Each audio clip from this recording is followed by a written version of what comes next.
जो भी तो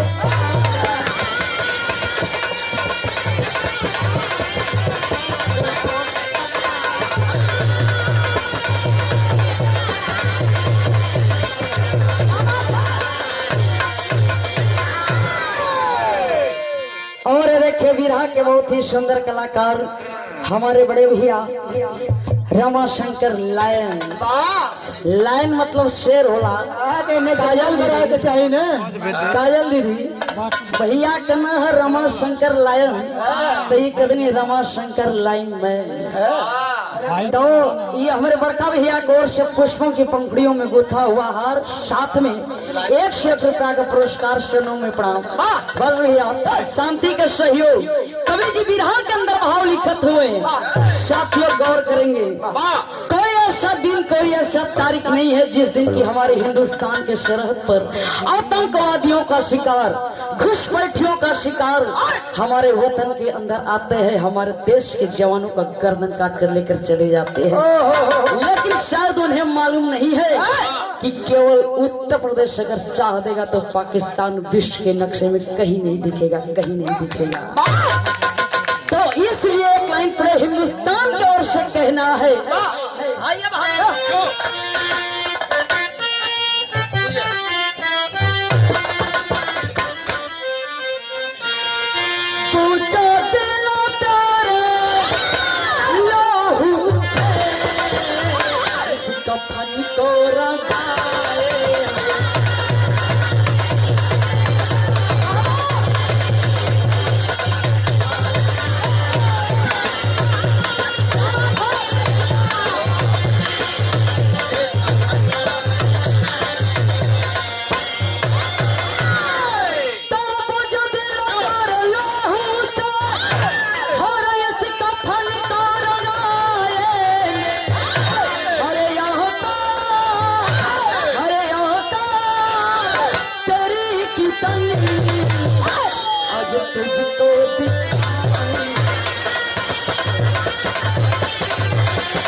कहानी का शुभारंभ होगा। एक एक लाइन तक गौर करेंगे साथियों।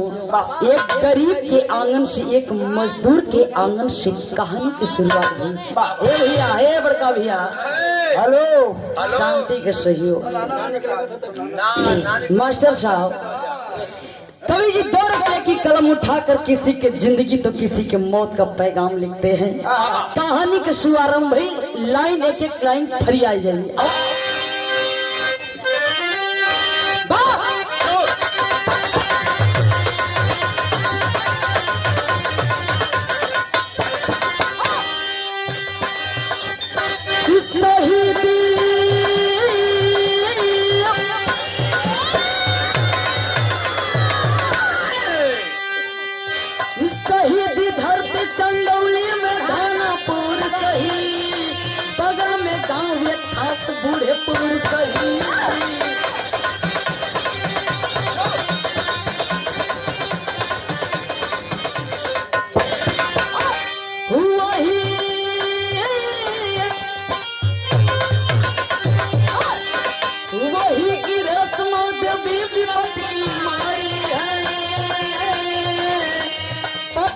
चल बसा 3 बच्चों की मतारी है।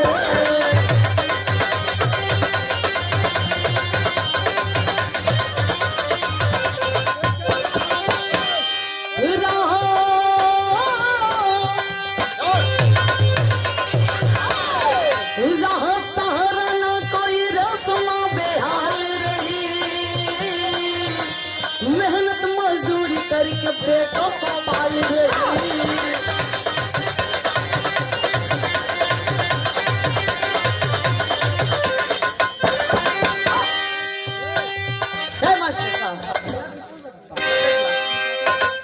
समझ ली हमारे गृह जनपद चंदौली के अंदर 9 ब्लॉक पड़ेला। वही 9 ब्लॉक में एक धानापुर ब्लॉक जौने ब्लॉक के शहीदी धरती के नाम से जानल जाले। वही धानापुर ब्लॉक के अंतर्गत एक गांव जौने गांव का नाम बूढ़ेपुर बतावल गई। वही बूढ़ेपुर के रहे वाली रेशमा देवी भगवान 3 ठे बेटवा दिले रहले। बड़ बेटवा का नाम गोरखनाथ, मझला बेटवा का नाम पारसनाथ और सबसे छोट बेटा का नाम अमरनाथ बा। पति का असमय मृत्यु हो गई। आज विधवा मतारी गांव घर में मटका मजूरी कई के दूर ये देखा दूर बिरहा का दुश्मन हो गए। बालक बात बयार, बालक बात बयार, धूप अनहार, धुआं धूप अनहार।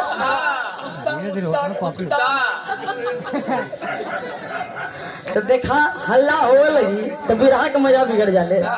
देखल जाए आज पति का इंजीनियर साहब पति का मृत्यु हो गई है। मतारी गांव घर में मटकम मजूरी करके अपने बचवन का पालन पोषण करत हैं। समय धीरे धीरे बीतत बा। देखे 2010 में बड़ बेटवा गोरखनाथ भोरवा उठ के दौड़त हो, तैयारी करत हो, रियाज करत हो। 2010 में निष्कर्ष का निकलल कि बेटवा फौज में भर्ती हो गई। जब फौज में भर्ती हो गई तो पूरे परिवार के संभाल ले। जब पूरे परिवार के संभाल लेने बाबू हो 6 महीना का ट्रेनिंग बिता के आयल हो। जब 6 महीना का ट्रेनिंग बिता के आयल हो तो परिवार में बड़ी खुशहाली बा कि भैया 6 महीना बाद आयल हो। माई बड़ी खुश है। लेकिन आगे हो तब मास्टर गीत लगल एकदम मत बोला।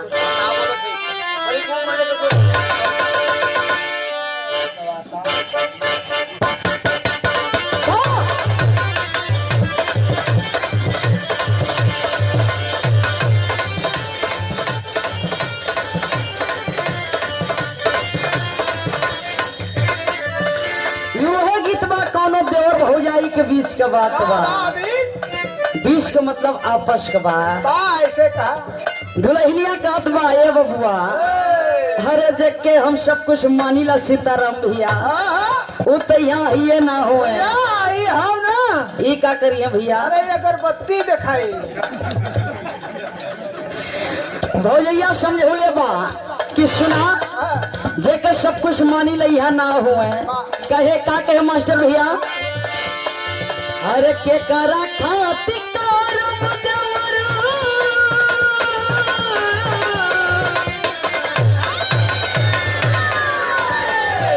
के करा खाती नई हरवा जाई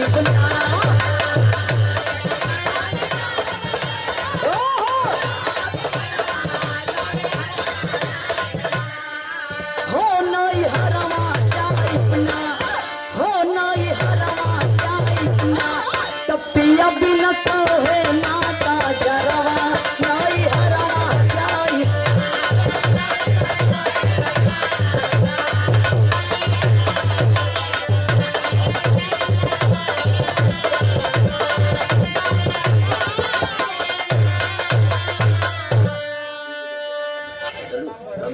बस ये नाराज हो के जाता ए मास्टर साहब हम एडजस्ट के लिए काहे हो के जाता हो जाएगा। सबसे पहले हुआ सिस्टम से बाहर ना हुआ सब सिस्टम में आओ गुरुजी हम लपेट लेते जब ना हो हमसे बात होते ना आप काहे परेशान हुआ। आप हमारे पूजनी गुरुजी की ओर से राम और गुरुजी की ओर से बहुत रुपया का पुरस्कार सोनों में प्रणाम हो। गोरखनाथ का शादी होगी।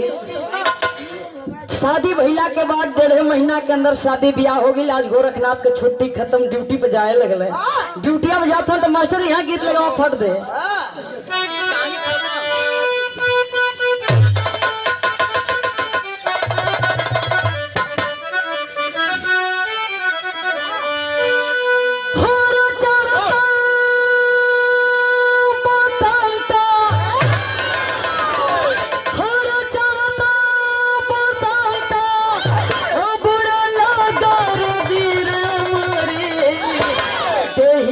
भइल बा पिया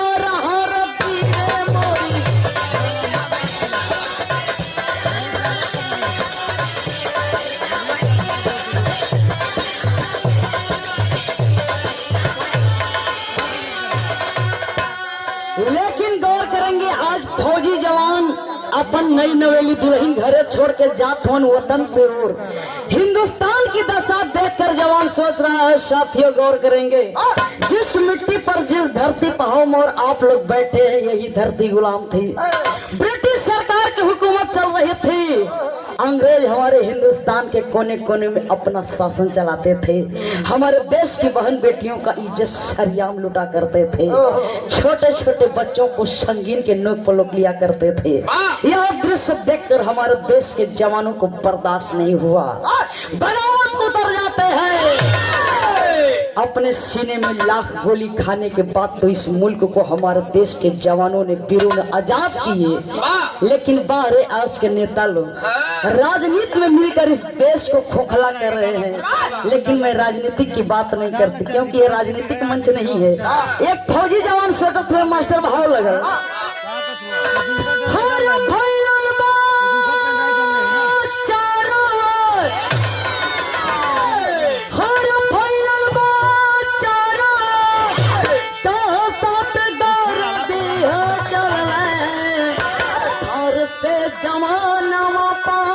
हिल के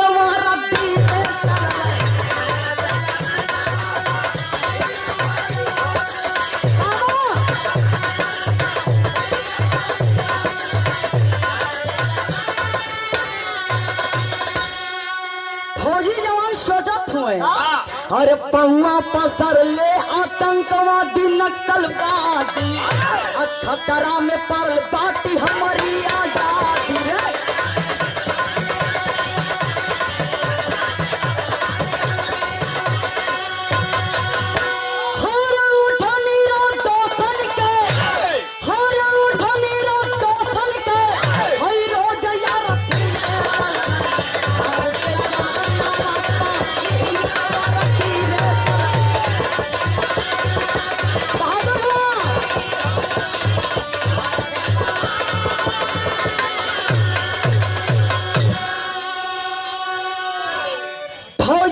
अपने ड्यूटी पर छत्तीसगढ़ के सुकमा जिला में पहुंचल हुए।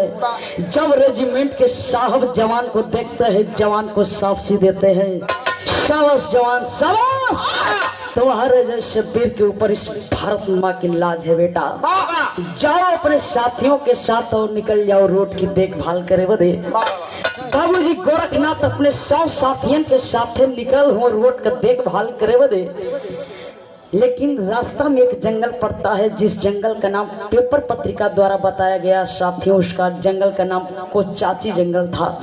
उसी जंगल में नक्सलवादी घात लगाकर बैठे थे और प्लान कर रहे थे कि जब इस मार्ग से हिंदुस्तान के जवान गुजरेंगे हम लोग उन जवानों के ऊपर गोली और बारूदों की बरसात करेंगे। बाबूजी जो ही हमारे देश के जवान उस जंगल के मार्ग से गुजरते हैं, अपने प्लान के तहत नक्सलवादियों ने हमारे देश के जवानों के ऊपर गोली और बारूद बरसाने लगते हैं। हमारे देश के जवान पीछे नहीं हटते हैं, मोर्चा को संभालते हैं। लेकिन अफसोस की बात, उस लड़ाई के मैदान में हमारे देश के 6 जवान शहीद हो जाते हैं। जब गोरखनाथ 6 जवानों का लाश देखकर क्रोध में अंगार हो जाते हैं और उठा जाते हैं AK-47। पहले का मास्टर गीत काट के लगाओ, लास्ट वाली गीत।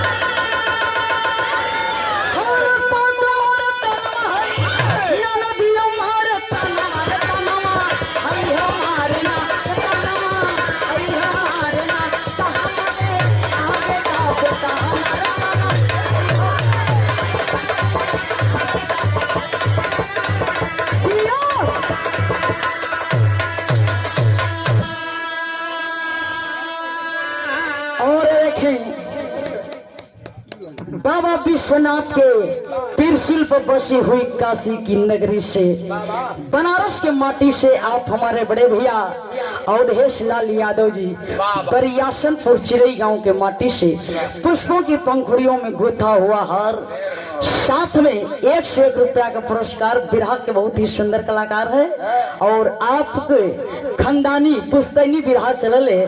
आप मुन्ना जवाहिर के आप भतीजा हैं। बहुत बहुत प्रणाम बा।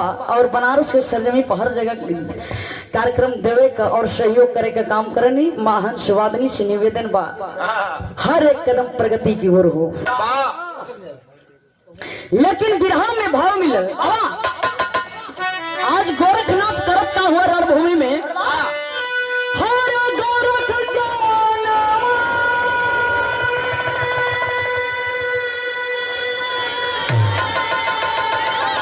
हर गोरख जाना है कैले बात फना हलही जाइना हलही जाइना समारे साधु के निशाना मारे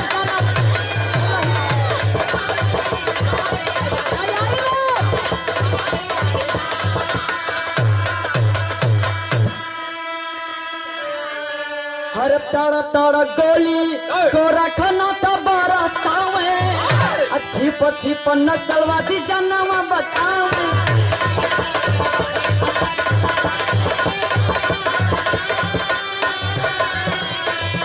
हर कैला याला नो समना हर कैला याला नो समना आवा दूत मनवा बनवा हलही जाइना जनवा हलही जाइना सागर सारी मनवा जनवा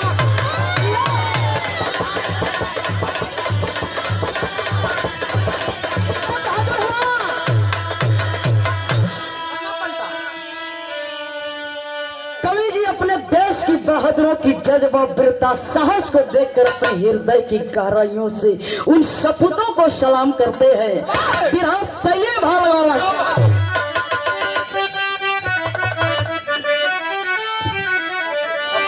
हर सपूतों का सलाम है मेरा। सब धन्य है जीवन जो कि वतन के आए।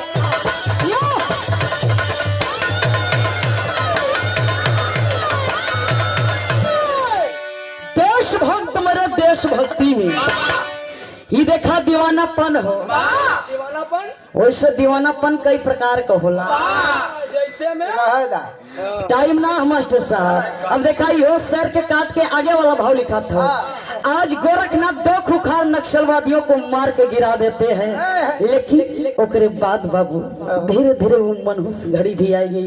बिरहा में भाव बदली बहादुर।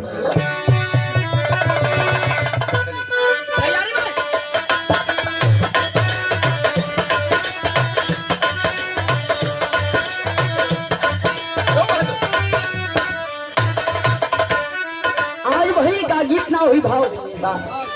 आज रणभूमि में गोरखनाथ के साथ होत का बा नक्सलीता चले रहला पूरी तैयारिया हो पूरी तैयारिया हो कोहिया सदी के निशाना मारे गोरख के ओरिया हो गोरख के ओरिया हो कोई कई तारा पिला पे बंद भैया जारिया हो बंद भैया जारिया हो बाला जाना गैला महाराज गोरख के माहुता के अली का बारिया हो अली का बारिया हो पूरा पूरा जाना मर जा।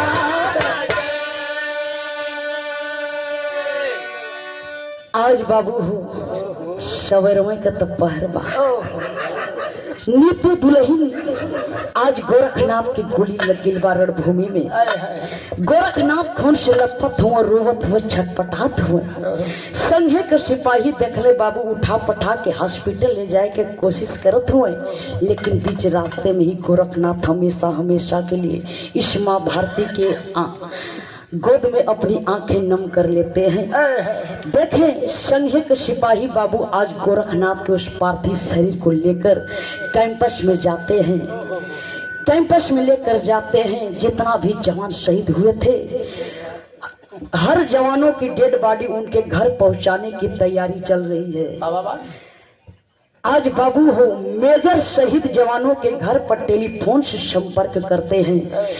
पहली घंटी चंदौली के माटी पर बूढ़ेपुर के सरजमी पर बाजल बा बाबू हो सबरवे का पहरबा गोरखनाथ का नई नवेली दुल्हन नन्हा मुन्हा दुधमुआ बेटा के तेल से मालिश करत ही आंगन में कुर्सी पर मोबाइल रखल और रिंगटोन बाजत हो। हर कर्म अपना करूंगा आई वतन तेरे लिए, दिल दिया हूँ जान भी दूंगा आई वतन तेरे लिए। दुल्हन बड़ी खुश है, बड़ी खुशी बा दिल में कि एक हफ्ता पहले आवे के रहने काल्हो नहीं न आज नहीं का फोन हुई। बड़ी प्यार से बड़ी उमंग से दुल्हन रिसीव वाली बटन दबा के फोन से वही काने तलगोनी बाबू दुल्हन आवाज देती हेलो क्या बोलो था साहब। उधर से आवाज आता है मैं गोरखनाथ का मेजर बोल रहा हूँ। क्या ये फोन फौजी गोरखनाथ के घर लगा है? दुल्हन कहती है जी सर जी ये फौजी गोरखनाथ के घर ही फोन लगा है सर। बाबू दुल्हन कहती है सर बताइए क्या खबर है क्या बात है? बाबू मेजर कहता है मुझे आपसे बात नहीं करनी है, परिवार के किसी दूसरे सदस्य से मेरी बात हो सकती है। बाबू हो नीतू दुल्हन कनी साहब ये समय परिवार में कोई ना बा, सब चल गल बा घर से बाहर। माँ जी हैं का आप माता जी से बात करब? मेजर कहता हम माँ जी से बात करावा। बाबू हो विधवा मतारी रेशमा देवी कहीं दूर चाटे पड़ोसन के साथे बैठ के हाल चाल करत थे। नित्य दुल्ही दरवाजे पर ले घूंघट उठा के आवाज लगावत थी माई माई बबुआ के पापा का मेजर फोन के हुए आपसे कुछ बात करल चाहत हुए। बाबू हो माई तो माई होली माई जो वही सुने कि हमारे बेटवा का सीमा से फोन आयल हो। माई चाटे पड़ोसिन के छोड़ के तुरंत आगे फोनवा उठावे बदे कि हमारे लाल फोन के ले आओ। कैसे हमार लाल हो बाबू हो जो वही मतारी विधवा मतारी फोन काने तलगोनी कनी हलो ये बोलो थे साहब हमार लाल हमार बेटा गोरखनाथ ना हो का साहब। बाबू मेजर कहता है माई आपको बेटा हुए आपको बेटा तो छुट्टी मंजूर हो गई हो माई आपका बेटा आपका लाल आपके घर जी है। लेकिन अफसोस बाबू हो जो वही विधवा मतारी अफसोस के बात सुननी माई का छाती फाटे लगा कि जब हमारा लाल हमारा बेटा जब घरे आवत हो तो में अफसोस का बात बा। बाबू मेजर कहता है माई आपके बेटवा आपके घरे जाइए सब लोग आपके लाल के देखे लेकिन आपको बेटवा कोई के न देखी है। सब लोग आपके लाल से बतियाई माई लेकिन आपका लाल कोई से ना बती है। इतना सुनत सुनत बाबू विधवा मतारी पछाड़ा खा के गिर गई हो। नगरी में कोलाहल मच गई कि फौजी जवान गोरखनाथ शहीद हो गई। देखते ही देखते साथियों आधा एक घंटा के अंदर ही गोरखनाथ के पार्थिव शरीर को लेकर लोग अपने दल बल के साथ रेजिमेंट के साथ उस पार्थिव शरीर को लेकर बूढ़ेपुर के सरजमी पर प्रस्थान करते हैं। देखते ही देखते चंदौली के बड़े बड़े अधिकारी पुलिस नेता विधायक सांसद तमाम क्षेत्रवासी शहीद गोरखनाथ के दरवाजे पर श्रद्धांजलि देने के लिए उपस्थित हो जाते हैं। लेकिन बाबू हो जौना समय ताबूत वो जीप से उतार के दरवाजे पर रखल गई। आज गोरखनाथ का दुल्हन दरवाजे पर हजारों हजारों की भीड़ लगी है साथियों। लेकिन जौना समय गोरखनाथ का दुल्हन नई नवेली दुल्हन बाबू जौन काल तक नित्य दुल्हन सुहागिन रल आजा भागिन हो गई। हथवा का चूड़िया देवलिया में लड़ाई के तोड़ल जाते हो। चार मेहरारू हथवा पकड़ के मंगिया के सेनुरात हुआ थे। लेकिन देखें आज जो दुल्हन ताबूत के तरफ बढ़ते हो लोग मना करते हो ना बेटी ना अपने आप के इतना कमजोर मत करा बेटी। तहर पति शहीद भइल हुए हिंदुस्तान के इतिहास में इनका नाम दर्ज हो गई बेटी। इनका नाम से रोड बनी चक रोड बनी स्कूल बनी और चौराहे पर मूर्ति आली शान लगी बेटी। वो दुल्हन समझावत थे बाबू इनका नाम से रोड बनी वो रोडवा पे तोहर बिटिया चल रही। इनका नाम से स्कूल बनी हुई, स्कूल में ये आपका नाती पढ़ ले ही। लेकिन बाबू जब चौराहवा पर मूर्तियां बनी पंचो, का वो तुम्हारी बेटी से बतिया नहीं बाबू? लोग समझावत हो बेटी बतियाई तना, लेकिन एक अमर कहानी बन गई। जब तक ये सूरज चांद रहेगा तब तक अमर नाम रहेगा बेटी। लेकिन देखिए दो लाइन एक विधवा की दर्द है, क्या है?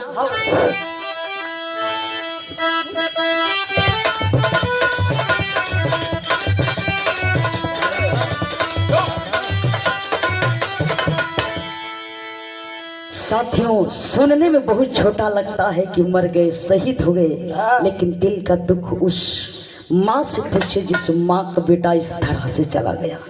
साथियों, जो इस धरा से चला जाता है वो स्थान खाली हो जाता है, उससे भरा नहीं जा सकता। लेकिन एक विधवा कहती है, क्या कहती है?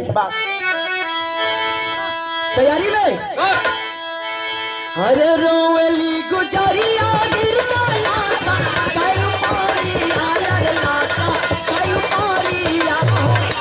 कई कैला दुनिया या नार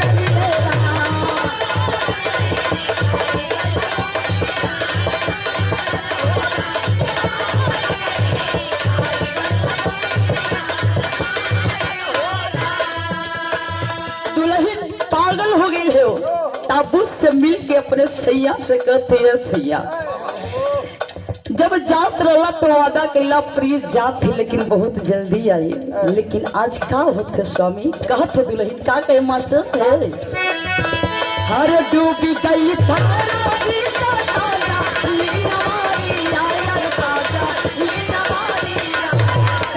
हम के लगौला कवने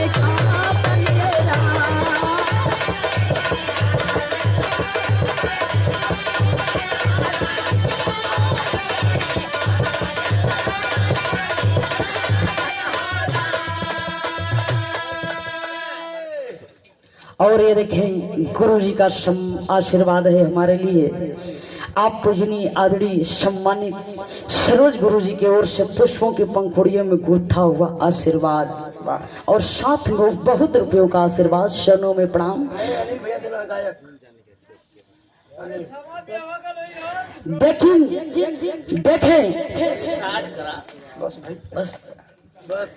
बस आज देखें दुल्हन रोवत थी, लेकिन आज दुल्हन अपने स्वामी से कथिने ड्यूटी पर जात रहला तो फोनवा पे के सपना आप सजावत रहला। पगली जानत ही रे, जौन हमहन को प्यार तोरे गर्भ में पलत हो, जौन हमहन के निशानी हो, जानत हो। अगर बेटवा हो तो अपने बेटवा का नाम का रख पागल?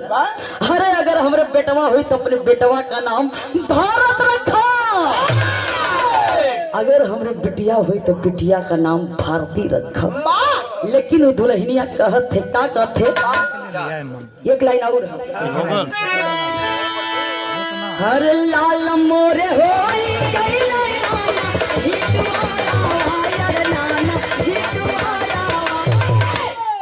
के देही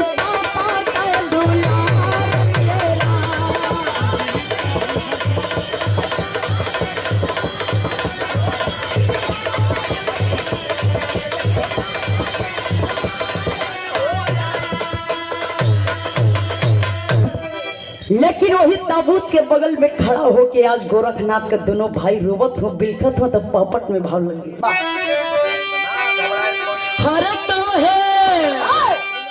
हरता है प्रभु के रूठ गई प्रभु तैया नैया यद जल में गले लिपट के छोटका भैया नैया अध जल में।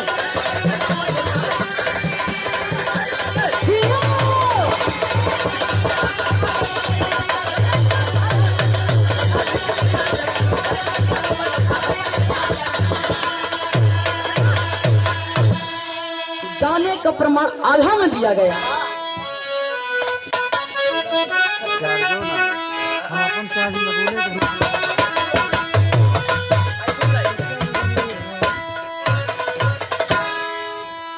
घेरी है जीवन में और विपदा बदरिया भैया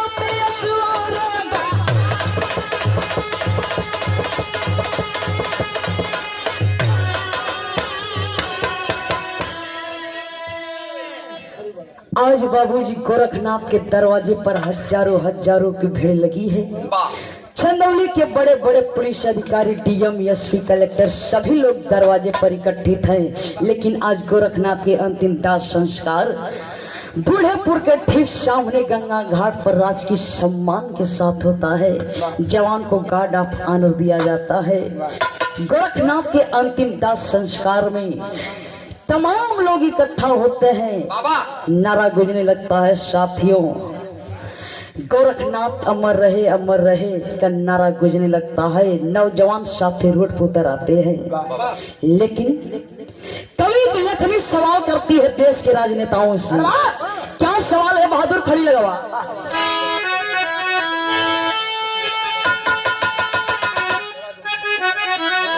पैसा बोलो छो मतलब तुम्हें इतना हल्दी भयल आराम से। का आराम से हमारे बिरहा के बहुत ही सुंदर कलाकार बड़े भैया अनिल भैया की ओर से जवनिया शहीदी धरती, वीरों की धरती, वीर अब्दुल हमीद के माटी से आप बड़े भैया अनिल भैया की ओर से 51 रुपया का पुरस्कार चरणों में प्रणाम हो। और 51 रुपया का पुरस्कार आप आदमी रामवद राय आपके कर कमलों द्वारा 51 रुपया का पुरस्कार चरणों में सबके भोजपुरी में 5 होके प्रणाम बा। लेकिन कवि की लेखनी सवाल करती है, कवि की लेखनी सवाल करती है देश के राजनेताओं से। क्या सवाल है बहादुर?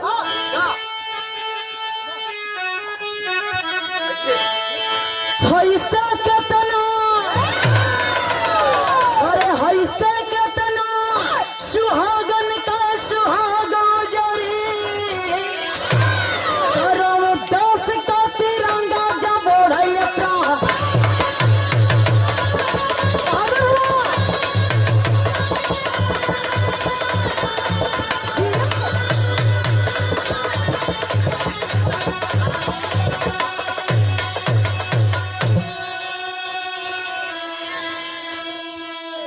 आतंकवाद उग्रवाद फैला नक्सलवाद हो, कहीं आला देश हो ये नक्सलिया घाट हो।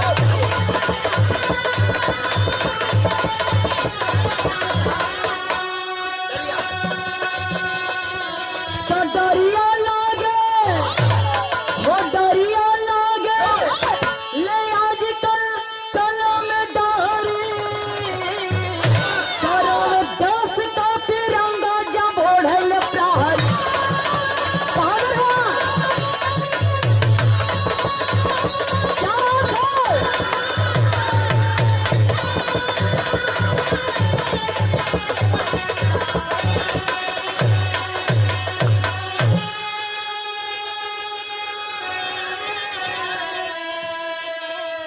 कवि की लेखनी सवाल करती है, आतंकवाद उग्रवाद फैलन नक्सलवाद हो, कहिया देश हुई इनसे आजाद हो। अगर देखा जाए साथियों तो अगर मेरा देश परेशान है तो केवल वाद शब्द से।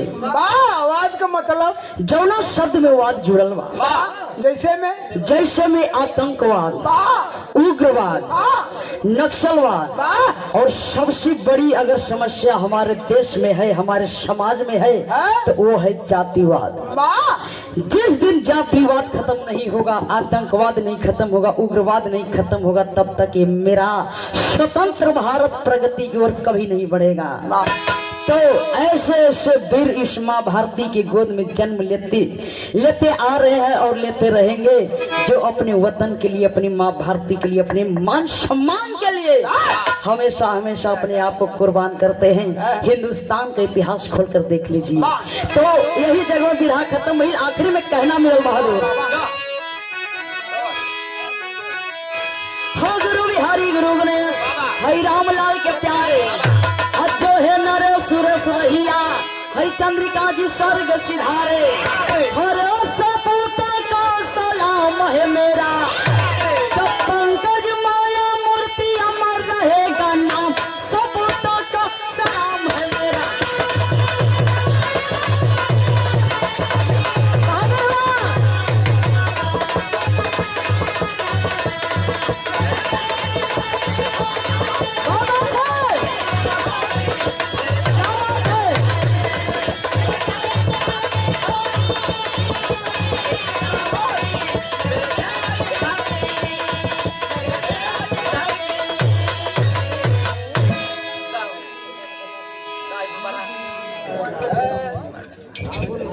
ले लगाओ जी हाँ कलाकार रुकल